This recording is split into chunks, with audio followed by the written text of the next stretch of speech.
बोलिए भारत माता की, भारत माता की, लाटू धाम की, लाटू धाम की, भगवती नंदा राज राजेश्वरी माता की, नंदा राज राजेश्वरी मैया की। आज लाटू देवता मंदिर के उद्घाटन के अवसर पर यहाँ पर उपस्थित हमारे इस क्षेत्र के लोकप्रिय विधायक आदरणीय गोपाल राम कंटा जी, कर्णप्रयाग क्षेत्र के लोकप्रिय विधायक आदरणीय अनिल नौटियाल जी, उपाध्यक्ष जड़ी बूटी सलाहकार समिति श्री बलबीर बुनियाल जी, शिव सिंह जी, हरक सिंह नेगी जी, रामचंद्र गौड़ जी, रजपाल बर्तवाल जी, जिलाध्यक्ष भाजपा कृष्णा सिंह बिष्ट जी, अध्यक्ष लाटू देवता मंदिर समिति दर्शन दानू जी, उमेश मिश्रा जी, मंडल अध्यक्ष गणेश शाह जी, नगर पालिका अध्यक्ष कर्णप्रयाग, देवा भाई एवं सभी आए हुए, सभी हमारे जनप्रतिनिधिगण, सभी माताएं बहनें, सभी मेरे नौजवान साथियों, मैं सबसे पहले तो आप सभी को आज लाटू देवता के कपाट खुलने के अवसर पर उपस्थित सभी माताओं बहनों एवं नौजवान साथियों का, प्यारे बच्चों का मैं अपनी ओर से बहुत स्वागत करता हूं, अभिनंदन करता हूं। इसी के साथ ही भगवती नंदा राज राजेश्वरी और लाटू धाम के चरणों में शीश नवाकर आप सबकी और प्रदेश की सुख समृद्धि की कामना करता हूं। ये मेरा परम सौभाग्य है कि मुझे लाटू देवता की पूजा दर्शन करने का शुभ अवसर प्राप्त हुआ। आज के इस अवसर पर मैं पहलगाम आतंकी हमले में जो मास्टरमाइंड पाकिस्तान को धूल चटाने वाले मां भारती के वीर सपूत हमारे सभी सैनिकों को प्रदेश की जनता की ओर से बधाई देता हूं, उनका अभिनंदन करता हूं। भाइयों बहनों, उत्तराखंड यूं ही देवभूमि नहीं कहा जाता है। हमारे यहाँ केदारनाथ, बद्रीनाथ, तुंगनाथ, रुद्रनाथ, यमुनोत्री, गंगोत्री, जागेश्वर धाम, पूर्णागिरि धाम, ऐसे अनेक धाम यहाँ स्थित है। कैलाश, आदि कैलाश यहाँ स्थित है, बल्कि गांव-गांव में स्थापित छोटे छोटे मंदिर हमारी सांस्कृतिक विरासत के महान प्रतीक हैं। जनपद चमोली के छोटे से बाढ़ देवाल गांव में स्थित लाटू देवता मंदिर हमारी हजारों वर्षों पुरानी इस परंपरा का प्रतीक है। प्राचीन लाटू देवता मंदिर में आयोजित आज का एक कार्यक्रम केवल एक धार्मिक आयोजन नहीं है, बल्कि हमारी आस्था, परंपरा और सनातन संस्कृति के पुनर्जागरण का पर्व है। ये मंदिर न केवल इस क्षेत्र का एक प्रमुख धार्मिक स्थल है, बल्कि हमारी लोक कथाओं, परंपराओं और सामाजिक एकता का प्रतिनिधित्व भी करता है।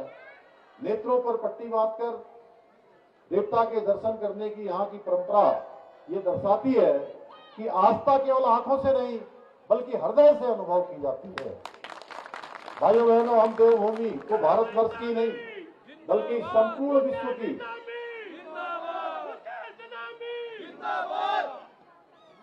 विश्व की आध्यात्मिक राजधानी हम देवभूमि को बनाना चाहते हैं। भाइयों बहनों, इसके लिए हमारा कृत संकल्प है कि इसके लिए जो भी काम करने होंगे, जो भी प्रयास करने होंगे, हम निरंतर आगे बढ़ाएंगे।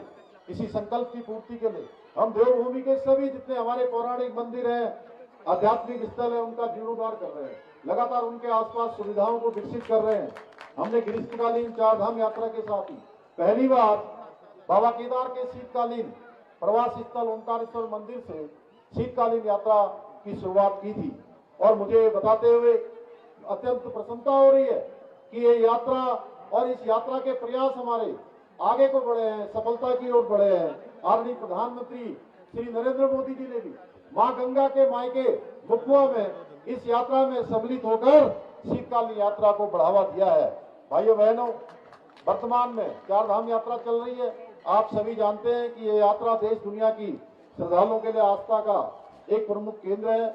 हमारी सरकार इस यात्रा को अच्छा बनाने के लिए, सुव्यवस्थित बनाने के लिए, सुरक्षित बनाने के लिए सारे प्रयास कर रही है। मेडिकल कैंप लगा रही है।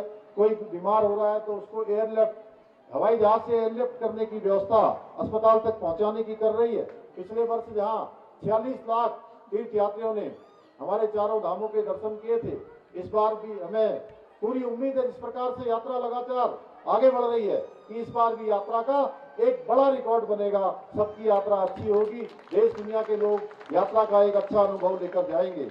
मैं इसी के साथ यह भी बताना चाहता हूं, हमारी सरकार ने आदरणीय प्रधानमंत्री श्री नरेंद्र मोदी जी के मार्गदर्शन में अनेक ऐतिहासिक कदम उठाए हैं इस यात्रा को और बेहतर बनाने के लिए। जहां केदारनाथ बद्रीनाथ धाम के करोड़ों रुपए के मास्टर प्लान और पुनर्निर्माण नवनिर्माण के काम हो रहे, वही गंगोत्री यमुनोत्री हेमकुंड साहब इसके सौंदर्यीकरण के लिए भी अनेक प्रयास किए जा रहे हैं। 4 धाम ऑल वेदर रोडें बन रही है, आपके कर्णप्रयाग तक रेल लाइन का काम तेजी से आगे बढ़ रहा है, हेली सेवाएं प्रारंभ की गई है।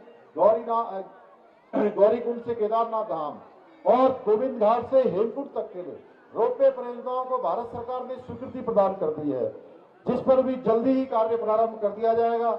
इसके साथ ही हमारी सरकार उत्तराखंड के सांस्कृतिक मूल्यों और डेमोग्राफी को सुरक्षित रखने के लिए भी संकल्पबद्ध होकर काम कर रही है।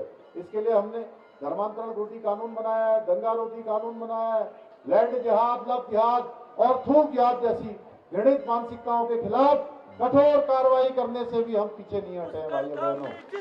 इतना ही नहीं, उत्तराखंड की जनता से मैं श्री भूपाल राम पंचा जी जब यहाँ विधानसभा के चुनाव में हमारी पार्टी के प्रत्याशी के रूप में खड़े थे, तो मैंने यहीं पर कहा था कि हम सभी के लिए समान नागरिक संहिता का कानून बनाएंगे, यानी कि उत्तराखंड में रहने वाले हर एक व्यक्ति के लिए एक समान कानून होगा।